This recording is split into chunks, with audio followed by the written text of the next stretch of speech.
Hey there. Did you know that over 70% of aspiring musicians feel their home recordings don't sound professional? If you've ever wished your tracks had that polished studio quality, these DAW recording tips will have you sounding like a pro. Now, I struggle with that also, but a few DAW recording tips helped my vocals sound like a pro. I produced better recordings and enhanced the quality of my recordings, which I believed helped me gain acceptance to a wider audience, triggering the Spotify algorithms, yay, which have resulted in my having over 28,000 monthly listeners and over 100,000 streams a month. Welcome back to the channel. Today I'm going to show you some essential DAW recording vocal tips that will help you achieve that pro sound right from your home setup. And the last tip is definitely a game changer. Trust me, you don't want to miss it. But first, let's talk about some of the common challenges that home recording artists face. Poor sound quality. Many of us struggle with that, and that could be due to subpar microphones or not knowing how to properly use what we have.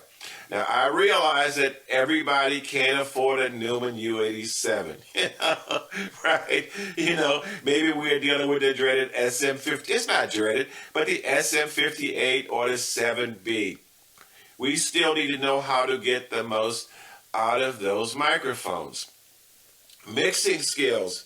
If you're like a lot of people, diving into a DAW can be quite overwhelming. All those knobs, all those faders. However, if you want to sound like a pro, creating that track in a DAW is essential.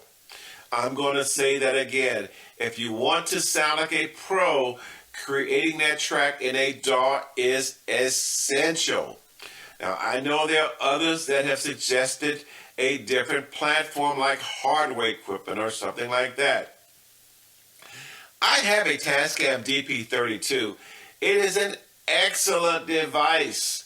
I use it as a scratch pad because when it comes time to lay down those lead vocals, those background vocals, add that compression, add that pitch correction, add that EQ, add that doubler, just ain't going to cut it. It just doesn't cut it. So even though it's excellent, you want your tracks to sound like a pro, use a DAW. It's just that simple. There's no two ways about it. And equipment. Let's not forget the equipment. You might have great ideas and you may have great vocals, but if your gear isn't up to par, your sound won't reflect that creativity. So what can we do to tackle these problems and get your vocals sounding like that pro? Microphone placement. Stop eating a microphone, right? Position a mic 6 inches away from your mouth. Use a pop screen.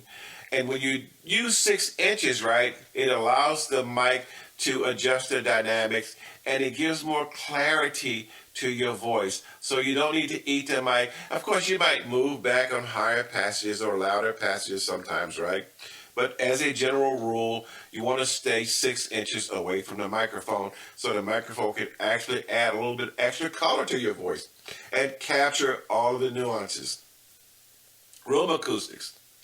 You want to record those vocals in a room that has carpets maybe and curtains because they will help dampen the sound, eliminate some of that echo, eliminate some of that floor noise. I mean, sometimes you can cut some of that floor noise out with EQ, but still, if you have carpets and curtains and things like that, that help tremendously in dampening that sound. And also, you also want to use a pop screen. I forgot to tell you about that with a microphone. But if you've got the odd $40, $50 or so, You can also buy a small vocal booth that fits on your mic stand. Those things work fantastic. And it's funny because I had a friend that actually gave me one a while back, and I didn't use it for a while, right? I thought I had too much trouble, right? Then I started using it, and I found it to be fantastic. It is a great piece of gear to use. Again, if you've got the odd few dollars laying around, you might want to invest in one, see how it works. And if it doesn't, I mean, just buy it from Amazon, right? You know, that way you can always return it. You know what I'm saying? But you might want to do that, right? And make sure that your vocals sit nicely in the mix among the other instruments. So don't be afraid to use EQ to carve out space for those elements. Here's a quick tip on mixing though. Start by leveling your tracks properly. If you're going to do your vocals in a DAW, and this is really for band and box users especially, don't pre-mix the track before transferring it over. Take all of the tracks hot and move them over. Me personally, I like to move my tracks over in the 90 dB range. The reason why I do that is because a lot of times we can pre-mix the track in our other system, and remember that it's pre-mixed as an instrumental. And all of a sudden we get that track in our DAW and we start doing vocals, and we find out that our vocals don't sit that well. Because even though the track sounded great as an instrumental, when we added our vocals, we can find some competition among the sounds sometimes. Maybe the organ is too loud. Maybe the guitar is too loud. You know, we can make those adjustments through EQ. But if we bring our tracks over hot and unmixed, it can make a huge difference in putting our composition together, and it can also help us quickly identify where we need to make some changes. Now, here's a secret that professional engineers swear by, and that's the use of reference tracks. And this is a game changer. You find a song that has a sound you admire, and you use that as a benchmark while mixing your own tracks. So you take that song, say by your favorite artist or whatever, right? That's in the same genre, of course, same style, and you import that into your DAW on a spare channel. And then you compare the mix of that song to your reference track. This will help you make adjustments to levels, EQ, and the overall sound. It's like having a professional mentor right there in your studio. I take it even a step further. I'll create a small playlist, 3 tracks. The song I'm doing and 2 songs like it, maybe from one of my favorite artists. I have my favorite artist track first, my song second, and the favorite artist track, another track of his third, and I will play them in conjunction, whether it be on my phone, whether it be in the car, whether it be in the house, I will do that. And I'm looking, when I'm listening, the first track comes on by my favorite artist, right? And then my track comes on. How does my track sound when it comes on? Do I have to keep my finger on the volume control knob? Do I have to turn the sound up? Do I have to turn the sound down?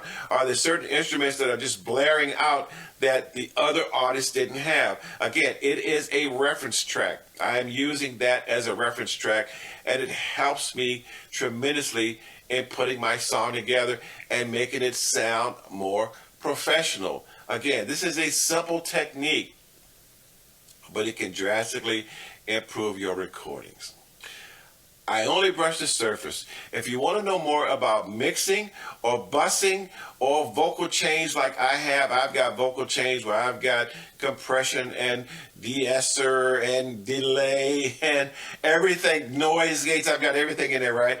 If you want to know more about that and making music like a pro, check out my next video for some awesome tips and tricks in taking your recordings to the next level. I'll see you guys later. Bye.